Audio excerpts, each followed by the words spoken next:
Hi, this is Revathi. Welcome to అందమైన కథల పొదిరిలు. Video చూస్తున్న ప్రతి ఒక్కరికి, అలాగే లైక్స్, కామెంట్స్తో ఎంకరేజ్ చేస్తున్న వారందరికీ నా హృదయపూర్వక ధన్యవాదాలు. ప్రేమ మనసులు episode number 80. Renu door sound విని అశోక్ని చూసి చెప్పండి బాస్ అంటూ గౌరవంతో చైర్లో నుంచి లేచి నిలబడుతుంది. అశోక్ కాస్త కోపం తెచ్చుకుంటూ, ఈ మర్యాదకి ఏం తక్కువ లేదు. ఎంత వర్క్ ఉంటే మాత్రం లంచ్ చేయకుండా అలాగే కూర్చుంటావా అని అడుగుతాడు. నాకు ఆకలిగా లేదు బాస్ అంటుంది. టైం 2 అవుతుంటే ఆకలి లేకుండా ఎందుకుంటుంది అని అడుగుతాడు. ఉదయం ఇంటి దగ్గర మొండితనంతో టిఫిన్ ఎక్కువగా తిన్నాను, అందుకే ఆకలి అనిపించడం లేదు అంటుంది. తింటే తిన్నావులే, ఇప్పుడు వచ్చి కొంచెమైనా తిను, లేకపోతే సాయంత్రానికల్లా తోటకూర కాడలాగా వేలాడబడతావు అంటాడు. అస్సలు తినలేను బాస్, నాకు ఆకలిగా ఉంటే ఇన్నిసార్లు అడిగించుకోను అంటుంది. నేను చెప్పేది వినవే, నాతో పాటు కొంచెం తిను అంటాడు. నాకొద్దు బాస్ అని అంటుంది. బాస్గా అడగటం లేదే, నీ మొగుడిగా అడుగుతున్నాను. నీతో కలిసి లంచ్ చేయాలనుంది, పద అని అంటాడు. ఇది ఆఫీస్ అని గుర్తుపెట్టుకోండి బాస్, ఇప్పుడు నేను లంచ్ చేయలేను. మీరు వెళ్తే నా వర్క్ నేను చూసుకుంటాను అంటుంది సూటిగా చూస్తూ. అశోక్ ఇక ఏమీ మాట్లాడలేక మౌనంగా చూస్తూ వెళ్ళిపోతాడు. తర్వాత రేణు చైర్లో కూర్చొని, పెళ్ళానికి మర్యాద ఇవ్వకపోయినా దానికి 100 రెట్లు ఎంప్లాయ్ స్థానంలో ఉండి మర్యాద ఇవ్వాల్సి వస్తుంది, అంతా నా కర్మ అని కోపంగా అనుకుంటూ వర్క్లో మునిగిపోతుంది. అశోక్ క్యాబిన్లోకి వెళ్ళి కూర్చుంటాడు. అటెండర్ వచ్చి, సార్ మీకు భోజనం వడ్డించమంటారా అని అడుగుతాడు. నాకు కూడా ఆకలిగా లేదు, వదిలే, రేణు మేడంకి జ్యూస్ తీసుకెళ్ళి ఇవ్వు అంటాడు. అలాగే సార్ అని అటెండర్ వెళ్ళిపోతాడు. బాస్ బాస్ అని చంపుకు తింటుంది అనుకుంటాడు కోపంగా. నైట్ 8 అవుతుంది. అశోక్, రేణు ఆఫీస్ నుంచి వచ్చి ఫ్రెష్ అయి డిన్నర్ చేయడానికి వస్తారు. అప్పటికి మిగతా వారందరూ డైనింగ్ టేబుల్ దగ్గర కూర్చొని భోజనం చేస్తుంటారు. వెంకటమ్మ, భారతి వాళ్ళకి వడ్డిస్తుంటారు.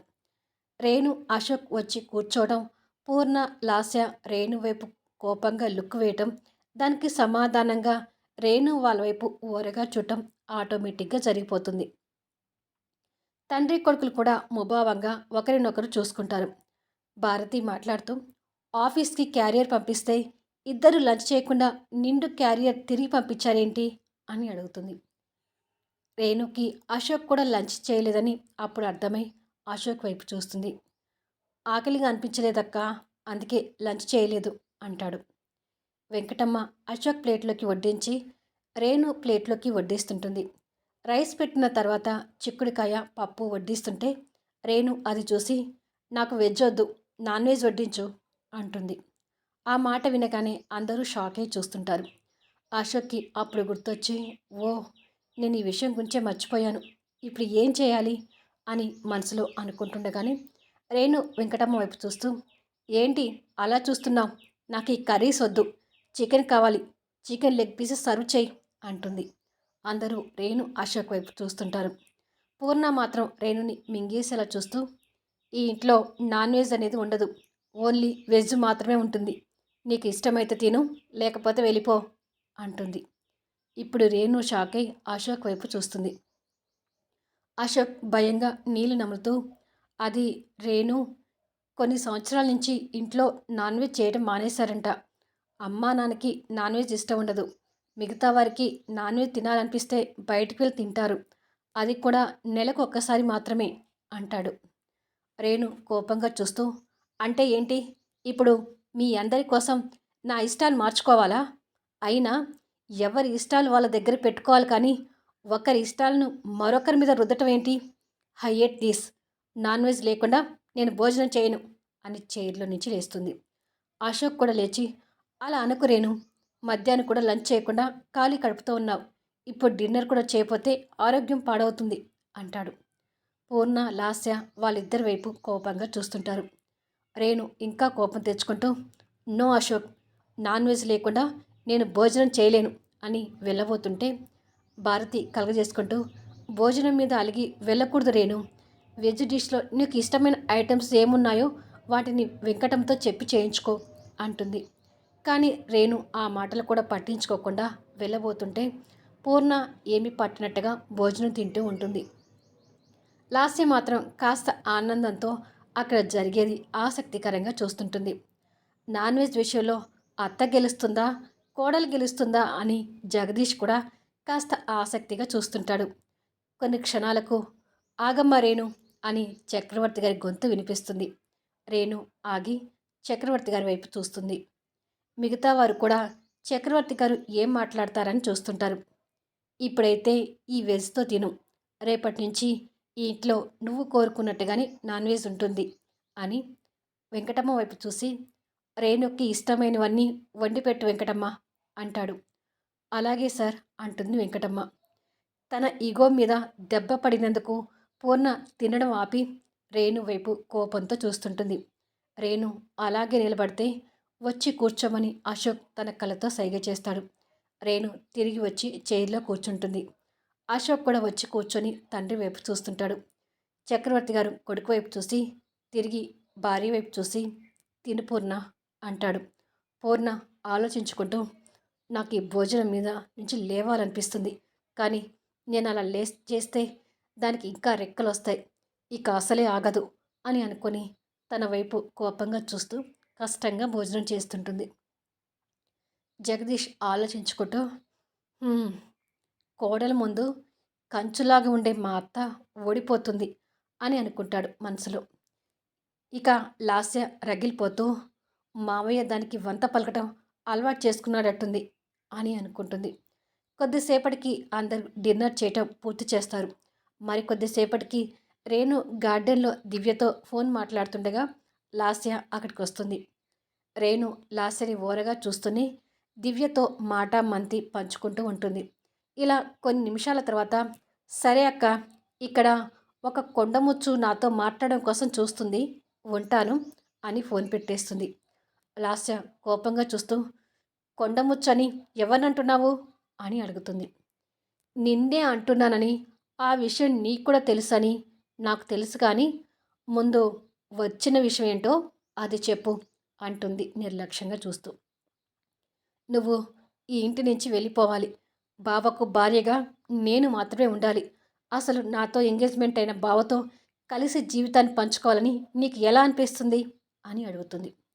రేణు కోపంగా చూస్తూ, నన్ను ప్రేమించిన మీ బావతో లివింగ్ ఇన్ రిలేషన్షిప్ పెట్టుకోవాలని, కడుపు తెచ్చుకోవాలని నీకెలా అనిపించింది అని అడుగుతుంది.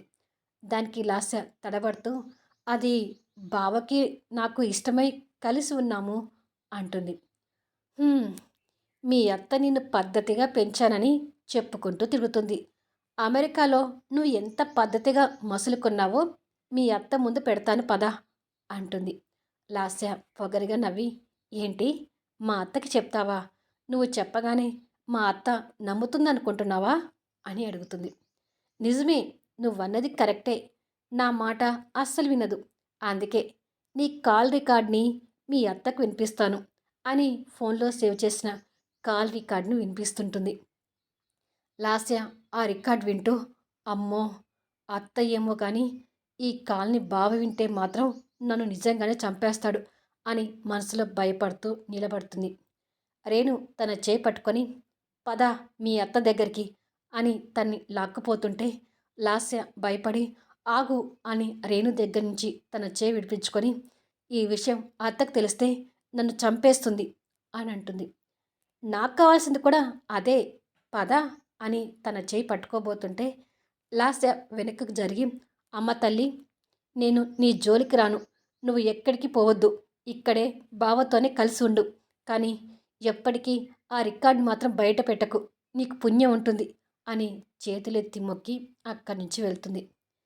అలా లాస్య కాస్త దూరం వెళ్ళి ఆ దూరం నుంచి రేణుని కోపంగా చూస్తూ, ఈ మధ్య నీ టైం బాగుంది, అందుకే అన్నీ నీకు అనుకూలంగా జరుగుతున్నాయి, మళ్ళీ నాకు టైం వస్తుంది రేణు, బావకి రెండో భారీగానైనా వచ్చి నీ అంతు చూస్తాను అని అనుకుంటూ వెళ్తుంది. లాస్య వెళ్ళిపోయిన తర్వాత రేణు ఆ రికార్డ్ కాల్ని వింటూ కన్నీళ్ళు పెట్టుకుంటుంది. అశోక్ బెడ్ మీద కూర్చొని, రేణు ఇంకా పడుకోవడానికి రావట్లేదు ఏంటి అని లేచి తన కోసం వెళ్దామనేసరికి రేణు అప్పుడే రూమ్లోకి వస్తుంది. రేణు కళ్ళు ఏడ్చినట్టుగా ఉండటం గమనించి, ఏంటి రేణు అలా ఉన్నావు అని అడుగుతాడు.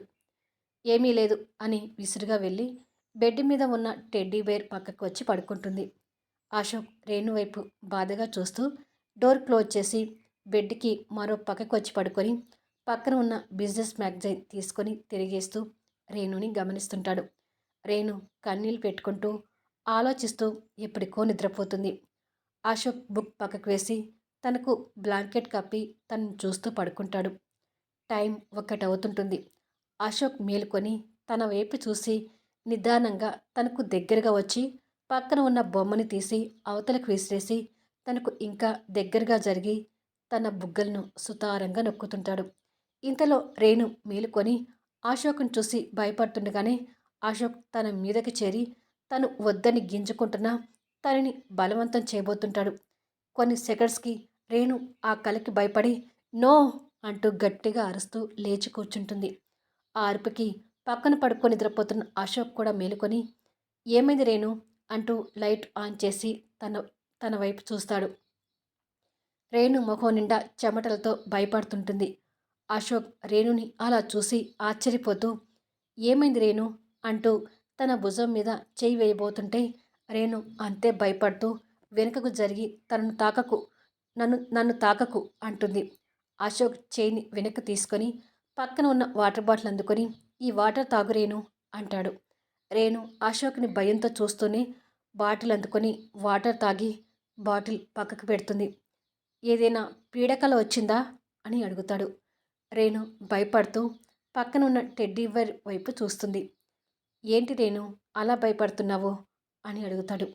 రేణు అంతే భయపడుతూ నువ్వు నువ్వు నా బొమ్మను తీసి అవతలికి విసిరి నా పక్కకు వచ్చి పడుకున్నావా అని అడుగుతుంది.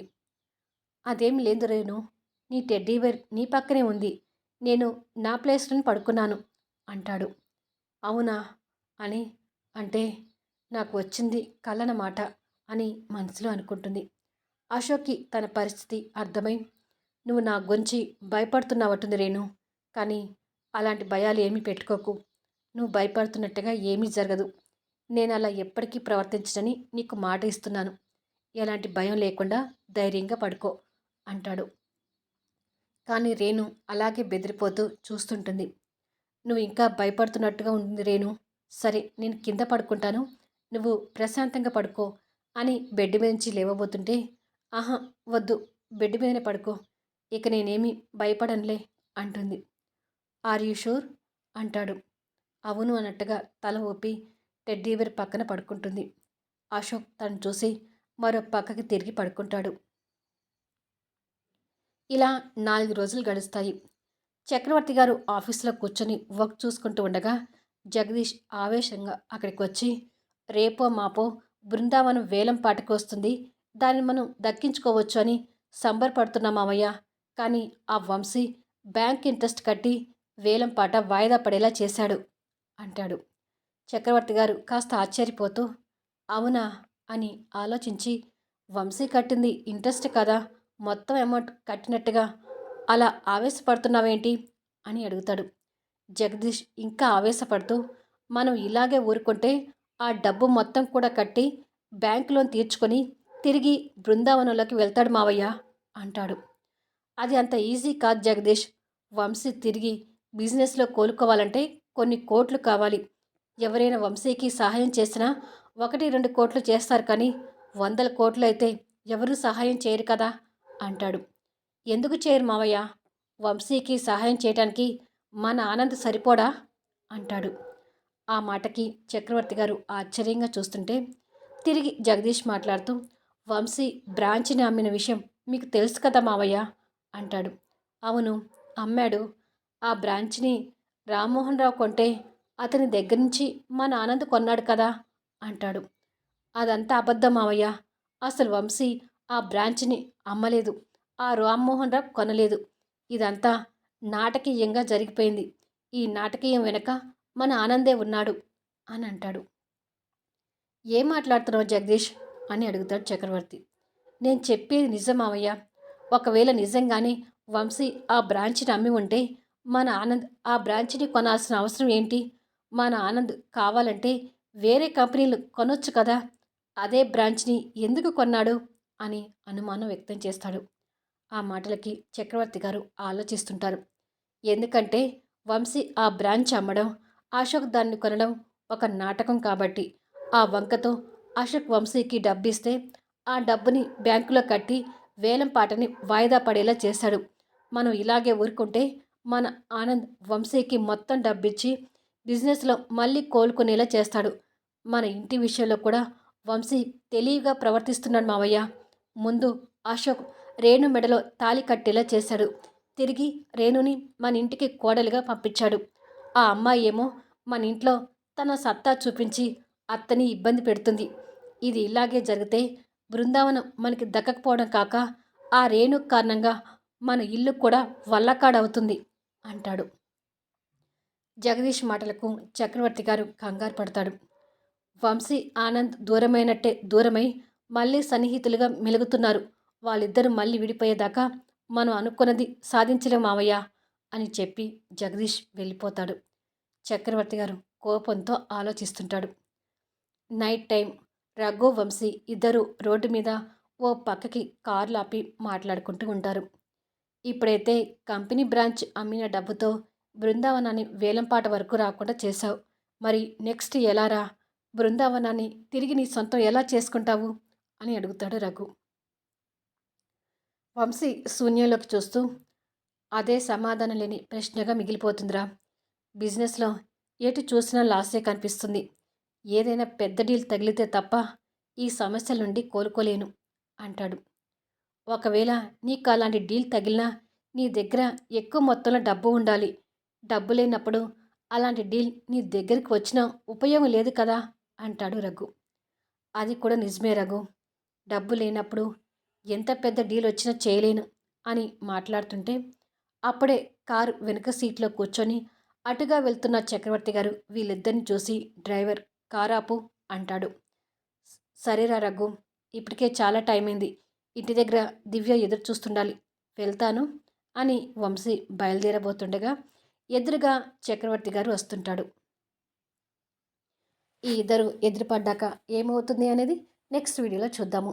ఈ వీడియోపై మీ అభిప్రాయాలు తెలుపుతూ కామెంట్స్ ఇవ్వండి. అలాగే లైక్స్ ఇచ్చి ఎంకరేజ్ చేయండి.